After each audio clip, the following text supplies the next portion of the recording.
আজকে রাজবাড়ী জেলা বিএনপি কর্তৃক আয়োজিত বিশাল সমাবেশের সাম্প্রদায়িক সম্প্রীতি প্রতিষ্ঠার লক্ষ্যে এবং সন্ত্রাস নৈরাজ্যের প্রতিবাদে রাজবাড়ী জেলা বিএনপি যে সমাবেশের আয়োজন করেছে, সমাবেশ তো নয়, যেন মহাসমাবেশ, মহাসমুদ্র। আমি প্রথমেই শ্রদ্ধা করে স্মরণ করতে চাই, আমি 1952 দেখিনি, আমি 1969 দেখিনি, আমি 71 দেখিনি, আমি দেখেছি 2024-এর ছাত্রদের মুক্তিযুদ্ধ, আমি দেখেছি ছাত্র জনতার গণঅভ্যুত্থানে এই ফ্যাসিস্ট আওয়ামী অত্যাচারী সরকারের বিদায়। আমার এই বয়সে হয়তো বললাম 71, 69, 52 দেখা হয়নি, দেখা হয়েছে সেই 24। আমি শ্রদ্ধা করে স্মরণ করতে চাই, এই স্বৈরাচারী ডাইনি হাসিনার রেলিয়ে দেয়া পুলিশ বিজিবির নির্মম ভাবে মৃত্যু হয়েছে।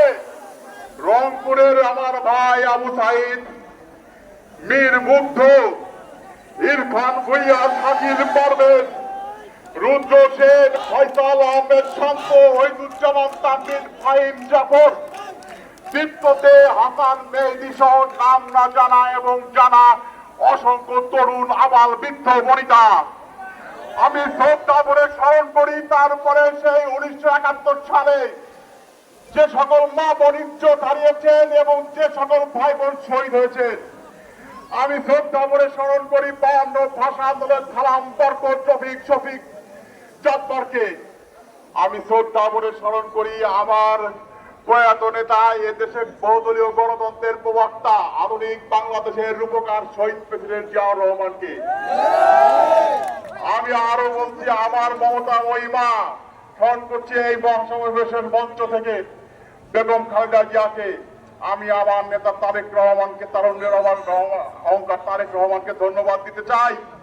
তিনি নির্দেশ দিয়েছিলেন এই ছাত্র জনতার পাশে থাকতে, এই শিক্ষার্থীদের পাশে থাকতে। ইতিমধ্যে আমার ছোট ভাই টকন বলে গিয়েছেন, আমি দেখেছি টকন কথা বলতে চাই। আমি সংখ্যালঘু কোনো শব্দ শুনতে চাই না। সংখ্যালঘু বলে কিছু নয়, সংখ্যায় আমরা সবাই সমান, হিন্দু, মুসলিম, খ্রিস্টান, বৌদ্ধ সবাই আমরা ভাই ভাই। এই শহর আমার জন্মভূমি। আপনি জানেন বরফপুরে যেখানে আমার বাসা, আমার চারপাশের প্রতিবেশী কিন্তু সবাই হিন্দু, আমি 2 ঘর শুধু মুসলমান। কিন্তু আমাদের কি সম্পৃক্তি। ভোর হলে আমি আজান শুনে নামাজে যাই, তারাও মন্দিরে পুজো দিতে যায়, তারাও ওই ভোরবেলা বেলি ফুল ফুলে ওই মন্দিরে যখন পুজো দেয়, ঠিক আমিও তখন নামাজের উদ্দেশ্যে অনেক সময় বের হই। ঠিক আমাদের সেভাবেই সম্পৃক্তি।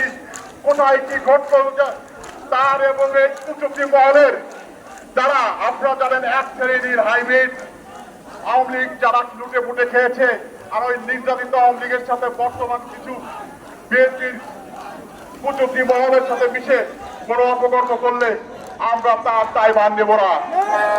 রাজবাড়ী শহরের হিন্দু ভাইদের উদ্দেশ্যে বলি, আপনারা বুক ফুলিয়ে এই শহরের বড় হয়েছেন, এই শহরে বেড়ে উঠেছেন, এই শহরে প্রাণ ভরে নিঃশ্বাস দিবেন।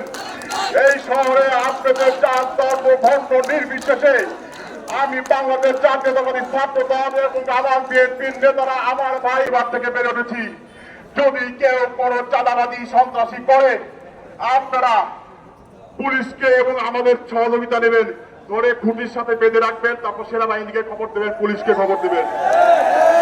রাজবাড়ী পুলিশ ডিসিএসপি সাহেবকে অনুরোধ করব, আপনারা নিশ্চিন্তে আপনাদের দায়িত্ব পালন করুন। রাজবাড়ী জেলা ছাত্র দল আপনাদেরকে সহযোগিতা করবে সত্য ও ন্যায়ের পক্ষে প্রতিষ্ঠাতা হতে, সত্য প্রতিষ্ঠা করতে আমরা আপনাদের পাশে রয়েছি।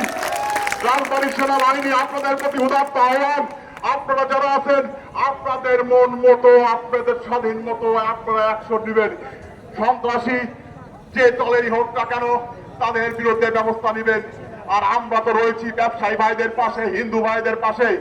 কামার, কুমোর, জেলে, আবাল, বিদ্যা, বনিতা, হরিজন, যত সম্প্রদায় আছে সব সম্প্রদায়ের পাশে রাজবাড়ী জেলা ছাত্র দল, আরিফুল ইসলাম রোমান সহ আমার ছাত্র নেতারা রয়েছে।